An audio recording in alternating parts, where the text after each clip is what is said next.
Hello everyone, welcome back to law buddy. आज हम बात करेंगे article 61 of the Indian constitution के बारे में।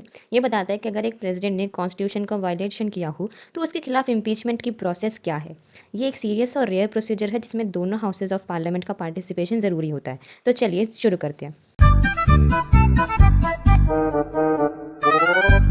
आर्टिकल 61 की जो हेडिंग है, procedure for impeachment of the president, इसका मतलब है कि इम्पीचमेंट मतलब फॉर्मली एक हाई ऑफिशियल यानी कि प्रेसिडेंट को एक्यूज करना कि उसने कोई कॉन्स्टिट्यूशन को वायलेट करा है या फिर उसने कोई सीरियस मिसकंडक्ट किया है। ये एक लीगल प्रोसेस होता है जो कि एक पब्लिक ऑफिशियल के अगेंस्ट में शुरू किया जाता है ताकि उसे रिमूव किया जा सके। ठीक है।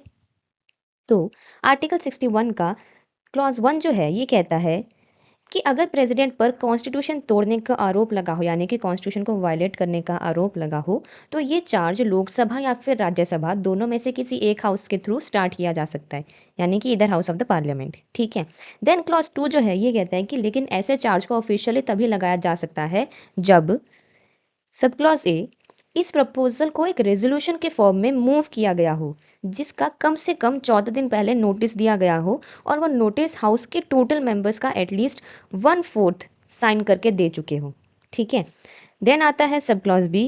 ये कहता है कि ये रेजोल्यूशन तभी वैलिड माना जाएगा जब उसे टोटल मेंबर्स की 2/3 मेजॉरिटी से पास किया गया हो। ठीक है। यानी कि अभी एक हाउस की बात हो रही है। मान लो हमने ये पहले जो इम्पीचमेंट प्रोसेस के पहले जो हमने नोटिस दिया है, ये हमने 14 दिन पहले नोटिस दिया, राज्यसभा में दिया हमने सबसे पहले। तो वो नोटिस हाउस के टोटल मेंबर्स का पहले एटलीस्ट 1/4 साइन करके दे। ठीक है। नोटिस दे जब वो, और जब ये रेजोल्यूशन जो है ये तभी वैलिड माना जाएगा जब उससे टोटल मेंबर्स की 2/3 मेजॉरिटी से पास किया गया हो। ठीक है। अगर 2/3 मेजॉरिटी से पास हो गया तब आता है क्लॉज 3। ये कहता है कि जब एक हाउस ने ऐसा चार्ज को प्रेफर कर दिया हो तो दूसरा हाउस उस चार्ज की जांच करेगा या किसी को उसकी जांच करने को कहेगा। ठीक है।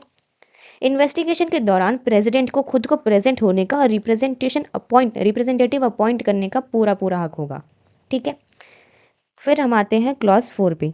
ये कहता है कि अगर इन्वेस्टिगेशन के बाद जिस हाउस ने चार्ज की जांच की थी, ठीक है, मान लो पहले राज्यसभा में था फिर लोकसभा में गया, तो अगर लोकसभा ने जब इन्वेस्टिगेशन कही थी तो वो टोटल मेंबरशिप के 2/3 मेजॉरिटी से एक रेजोल्यूशन पास करता है जिसमें कहा जाता है कि चार्ज प्रूव हो गया है तो प्रेसिडेंट को उस दिन से ऑफिस से हटा दिया जाएगा जब ये रेजोल्यूशन पास होता है। ठीक है। तो ये था इम्पीचमेंट प्रोसीजर जो कि एक्सट्रीमली रेयर और स्ट्रिक्ट है, जो इंश्योर करता है कि प्रेसिडेंट सिर्फ तभी हटाया जाए जब सीरियस मिसकंडक्ट हो या फिर कॉन्स्टिट्यूशन वायलेशन का सॉलिड प्रूफ हो। ठीक है। तो अगर आपको ये वीडियो समझ आई हो तो लाइक करें, शेयर करें, कमेंट में अपना फीडबैक जरूर दें और लॉ बड्डी को सब्सक्राइब करना ना भूलें। Thank you.